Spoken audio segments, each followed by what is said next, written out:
we have a very special surprise. This is Lisa Ackerman from TACA, who is a wonderful, wonderful person, and so far being so good at being surprised. We blindfolded her, and she's done nothing but kvetch about it ever since we blindfolded her. And we have a very special guest, and our at-home audience is seeing who we have. And Lisa, you recently wrote a blog. What was the name of the blog? The one you were talking about at break, right? Yes. It's Soup Nazi.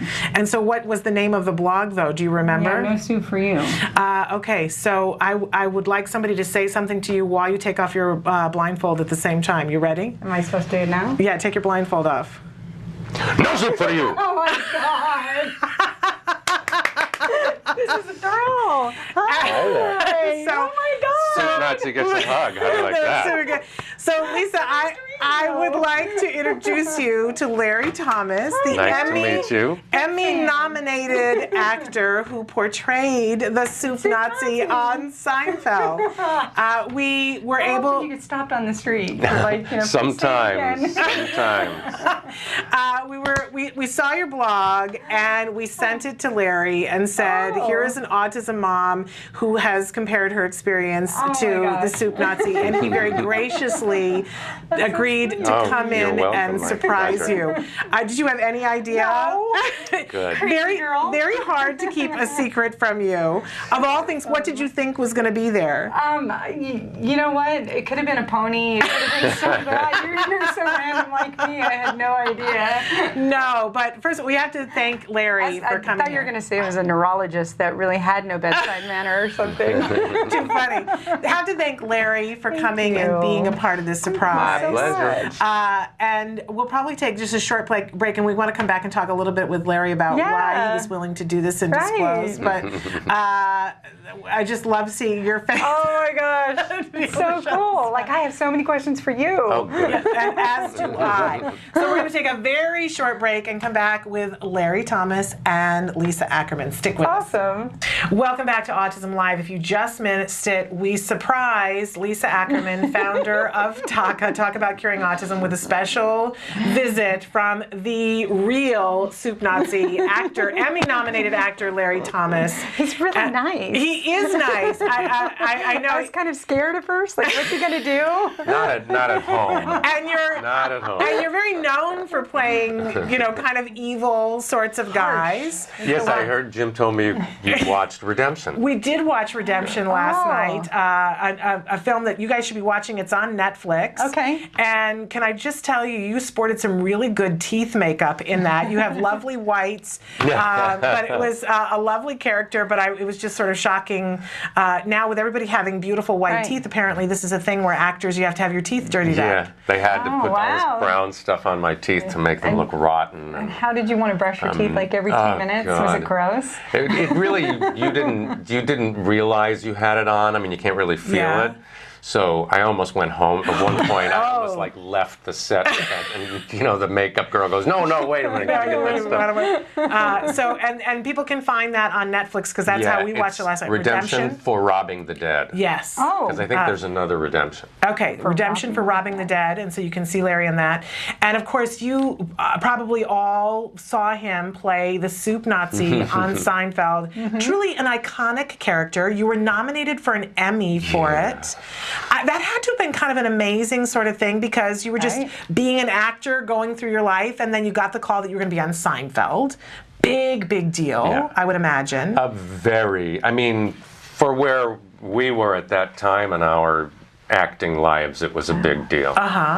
Just to be on a major television show. The major television show of its time. And so you see you've got this great character, but did you have any idea it was going to be this life-changing thing? No, I to this day, it amazes me as every year goes by how Seinfeld is still remembered. And it's not even remembered. Everyone's watching it right now in every country of the world. So it's kind of a phenomena that surprises me and constantly. And the soup Nazi is sort of the iconic thing from it when people talk about. I mean, you just did a Super Bowl commercial as the soup Nazi, right? Awesome. Right? And Maybe that was the inspiration I had. Saw Could you be, again. could be from that commercial. And I'm sure that all kinds of people are extrapolating and comparing, but was it a little bit of a surprise to see that an autism mom was saying, this is what my experience is like? Yeah, definitely. But then again, when you think about it, everywhere I go, there's a something Nazi. Yes. Every city has a food vendor that's the pizza Nazi or the sushi Nazi. All or from your show. Goodness. Yeah, well, you know, it just had legs of its own. Yeah. Everyone wanted to have a piece of that in their Right. lives, and it's so funny to me because I never would have thought that of all the characters that I've played through the years, that this one would be the one Yes. everybody loved. Well, Absolutely I amazing. remember Googling it, and there were 200,000 references. God, There was over 200,000 Yeah. references just on Soup Nazi. gosh. Isn't that remember, amazing? I remember stupid things like that, like No, my but that's- phone number from where I first was raised. Well, and being Jewish, I got the joke immediately. I mean, I didn't even have a second thought about the word Nazi being in there because, Right. you know, as an American Jew, it just hits you right away. Oh, someone who's strict. Right. You know, and that's where I created that characterization from. But through the years, only every great once in a while, someone will totally misunderstand. Like Yeah. every 5 years. Yeah. You know, someone will say, like, you know, what? You're calling yourself a Nazi? And then you're just like, no, it's... No, it's something Something. entirely different. And if people want to keep track of the kinds of things, because sometimes you do engagements where you go and you put the coat on, and you will go to, you know, speak or do whatever, and so they can find more information about that at the Real Soup Nazi. It's just realsoupnazi.com. Okay. So if you know, if you're wondering, because when I told people you're going to be on, I don't know what has happened outside in the offices, but people were saying, can I meet him? Can I walk by? Can I say hello? It is a thing unto itself. Yes. Yeah. You know, it is a lovely thing. You have a question? Go ask. So, did they give you a lot of leeway when you were casted? Like, what do you think the character, or was it very specifically written for? It was specifically written, but what was really funny about it was, oddly to me, Jerry didn't see it the way I played it. Oh, interesting. You know, I mean, I came in pretty much doing exactly what you see on TV. I just saw it exactly that way. I didn't work on it much because the call came in like late in the evening for an audition the next morning. Oh my gosh. And I read for a casting assistant, what we call a pre-read. And then about 3 weeks went by before they called me back. So I had long since thought I didn't get it, you know, that they weren't going to call me back. So I didn't work on it or think about it. And then all of a sudden, again, late in the evening, the night before, they said they want to see you again. And so I went in, I was almost late. So I didn't even get my feet on the ground. They just pulled me into the office, and I just started doing it the way I, you know, thought of it in the first place. And Jerry was laughing his head off. I mean, it was really great. Through 6 scenes I read to hear him just cackling away. But then they made me wait a while, and they brought me back in, and Jerry said, you know, I don't understand why he's so mean. So he said, can you do it again? And, you know, kind of like, don't be so mean. Maybe he has some nice moments. Wow. And so he didn't get my idea at all.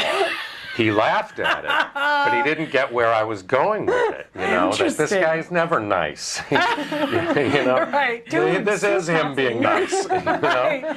And he's being nice by giving anybody soup. But so I did it that way, and he didn't laugh very much. Right. And I really thought I was not going to get it. But they actually, before I got off the lot, they actually made the deal with my agent, and Wow. I went like straight to the soundstage. And Jerry came up to me, question. and he goes, you know what? Forget about the Misdirection. The No, direction Mr. I Nice gave Guy. you. He goes, just do it the way you did when you came in. Right. He goes, I don't know why, but it's just the meaner, the funnier. You're right. And so it always stayed just that way. But it really amazed me that he didn't that wasn't his original idea. Interesting. You know? Too funny. And you know what really strikes me is that you get cast frequently as, for lack of a better expression, excuse the expression, badasses, right? Because you can do that, but then somebody meets you and you are so nice and you're so funny and you're so sweet. And I know on stage you've played the other end of the spectrum, the nice guys, but I think that casting directors need to tap into your sweet side too. Well, I have this one film that's floating around out there. I hope they do something with it. It's supposedly within a month or so it should become available. Okay. It is now being called Zero Dark Dirty, but they keep changing the name. It was originally Operation Belvis Does it have Bash. a blindfold in it? And I get to play many blindfolds. Okay. There really are many blindfolds in it. It's a sort of a comedic, serio-comedic tale of an American rock and roll guy that goes to Afghanistan because he thinks he's entertaining and doing like a mission of goodwill to show Western music to the Afghanistan people. But what it really is, it's a secret military mission to kill bin Laden. Okay. And I play this guy Hamid, who's an Afghani who is just the nicest guy in the world. Oh. And I get to have this I have this great scene where I get to cry because, they had executed my wife and I don't have my family anymore. And I really can't wait for it to get out there so people can see it. Because it's me, just the other end of the spectrum, just being the nicest, sweetest guy in the world. Zero Dark Dirty. Yeah. Fabulous. We're going to take a really short break because we're going to bring in a little gift that Larry has done for you. So cool. And we're going to talk briefly about, this is not your first time helping out with autism because you've been there for my family before. And so we're going to talk a little bit about that. So really short break so that we can get the gift in here, and we'll be right back with Emmy-nominated actor Larry Thomas and Taka founder Lisa Ackerman. Stick with us. Welcome back to Autism Live. We're having too much fun here. We have with us Lisa Ackerman, founder of Taka. They've got a big conference coming up this weekend on Friday and Saturday. Go to tacanow.org to find out more about that. And if you need a scholarship, you can go to the bottom to find out information about that. And we surprised her today. We had Larry Thomas, Emmy-nominated actor, the soup Nazi from Seinfeld. And we just showed Lisa that Larry was so kind to autograph a ladle. So there's a ladle for you that's so cool. signed by Larry.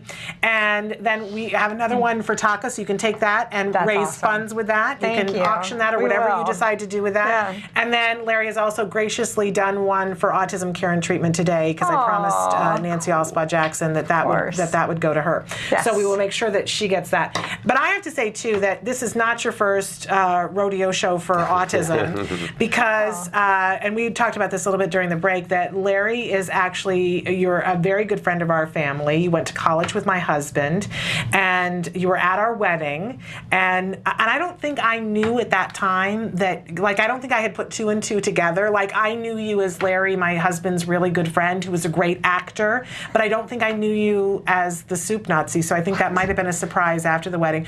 Well, if you see him in just general everyday clothes and you see how nice he is, it isn't necessarily the first thing you think of. I would pick him out in 2 seconds. All right, well, We'll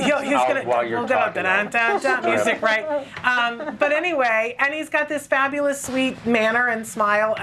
But Larry, when that's okay. We'll leave that. But in any case, when our son was diagnosed with autism, we did a fundraiser, and Larry was one of the first people who stepped up and said, "Let me donate some ladles. Let me donate some pictures. Let me be at the fundraiser." So you have always been somebody who is super duper kind and supportive, and you're a dad, so you get the whole kid parent connection thing, and just a sweet person. I shudder to ask how old Ben is now. Your son? He's going to be 20. Okay, well, there we have it. You didn't want to know that. Because I remember him being at our wedding, and he was probably just about the same age that Jem is now. Well, yeah. And one of the most well-mannered young men. He's great, and I'm extremely lucky, but, the thing about any child, all my friends have kids with varying degrees of difficulties and so forth. Sure.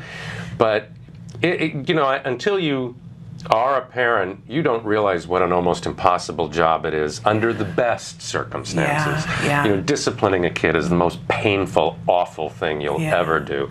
My son will always say to his friends, like he said, sometimes my friends during Halloween will go like, God, that would be like a parent taking away their kid's Halloween candy. And Ben goes, my dad did it. So you take the soup Nazi for walks as a parent, apparently. See, people think I'm nice, but I always say, ask my son, when I took away his Halloween candy. Oh, do we even want to know? I'm not sure we want to know online. He was just messing around with this lamp my mother had that was very, very delicate. We were at her apartment, and he and his little cousin kept, playing with it. And I guess I made that awful mistake parents make as you go from 0 to 60 because you don't think they're really going to do it again. Right. So you go, if you do that one more time, I'm going to take away your Halloween candy. Right. Who would think that he would go and do it again? Right, and then you have to back up the consequence. We know that. Once my you said it, sister you're was there to stuck. go, now you have to do it. And it's like, So I didn't say I'll take it away for a day or a night because you don't think.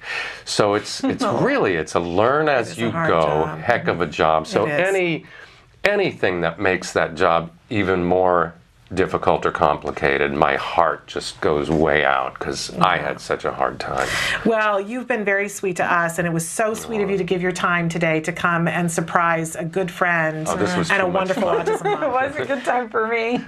We're almost out of time, and I have to take care of a little bit of business here, but I want to remind everybody that they can go to tacanow.org and find out about the Real Help Now conference and apply for a scholarship. I'm going to be there on Saturday, really looking forward to it, and they can go to realsoupnazi.com to find out where you are and when you're doing things, and we'll keep an eye out for Zero Dark Dirty. And you also want to check out on Netflix Redemption, and the subtitle is For Robbing the Dead. For Robbing the Dead. And check out Larry's incredible teeth makeup. You won't believe it. It was like, wow! The role of my dentist was not allowed to That's right. I'm going to remind you that we're going to be back tomorrow at 1 p.m. Eastern Time, 10 a.m. here in California time. And tomorrow we're unveiling the new segment that we did with Temple Grandin where she answered your questions. We answered over like 34 questions from parents. The Temple Grandin will be answering those questions tomorrow on the show. We filmed it last week. So you'll want to check that out. And then on Wednesday, don't forget that Dr. Doreen Granpeche during Ask Dr. Doreen is going to take apart the new autism criteria in the DSM-5 and answer your questions live. So she's going to really make it accessible for all of us because in just a week and a half it becomes the law of the land, as they say.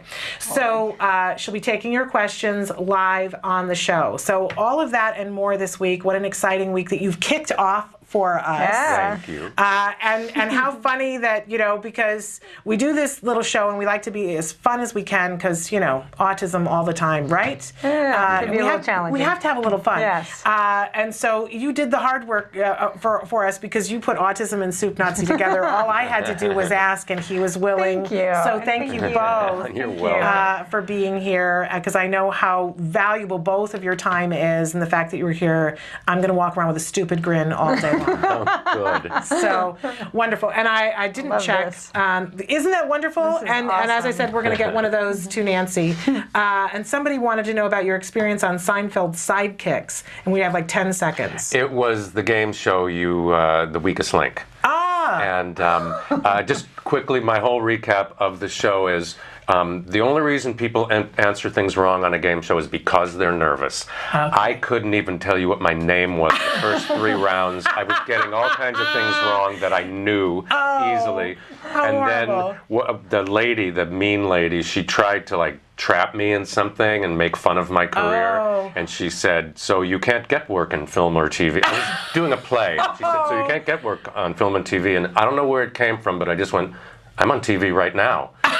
And she just went like a deer in the headlights, and everyone started applauding. Wonderful. I got every question right for the rest of the show. Because then you'd found your home. Competence. Fabulous. Because she was the game show Nazi. So there we have it. Full circle moment.